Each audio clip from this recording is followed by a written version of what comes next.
76,517 பாரம் தலைவரே. இல்ல தலைவரே, நேற்று வரைக்கும் 14,784 படிவம் தலைவரே.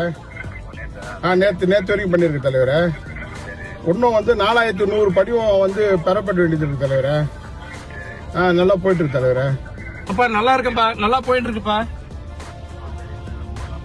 ஆமாங்கப்பா.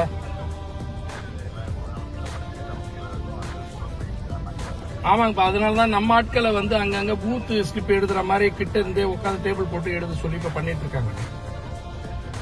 ஒவ்வொரு ஊராவே போய் பார்த்துட்டு வரும்பா. நன்றிப்பா. ஒரு தொகுதியின் ஒரு வாக்காளரை கூட விட்டு வைக்காமல் லைவ் காலில் சொன்ன சிஎம் ஸ்டாலின் எஸ்ஐஆர் விவரங்களை புள்ளி விவரத்தோடு புட்டு வைத்த முதலமைச்சர். 76,517 பாரம் தலைவரே.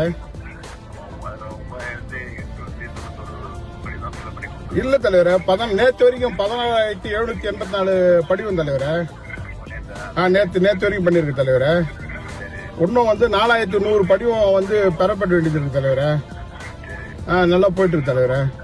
2026 தேர்தலை முன்னிட்டு சிஎம் ஸ்டாலின் இவ்வளவு தீயா இருக்காரு. தமிழ்நாடு முழுவதும் எஸ்ஐஆர் பணிகள் தற்போது தீவிரமாக மேற்கொள்ளப்பட்டு வருகிறது. இந்நிலையில் காஞ்சிபுரம் வடக்கு ஒன்றிய செயலாளர் PM குமாரை முதலமைச்சர் மு க ஸ்டாலின் தொலைபேசி வாயிலாக தொடர்பு கொண்டு பேசினார். மேலும் வாக்காளர் திருத்த பணிகள் அதாவது எஸ்ஐஆர் குறித்து தொலைபேசி வாயிலாக அவர்களிடம் கேட்டறிந்தார். இந்த ஒரு காணொளி தற்போது சமூக வலைதளங்களில் வைரலாக பரவி வருகிறது.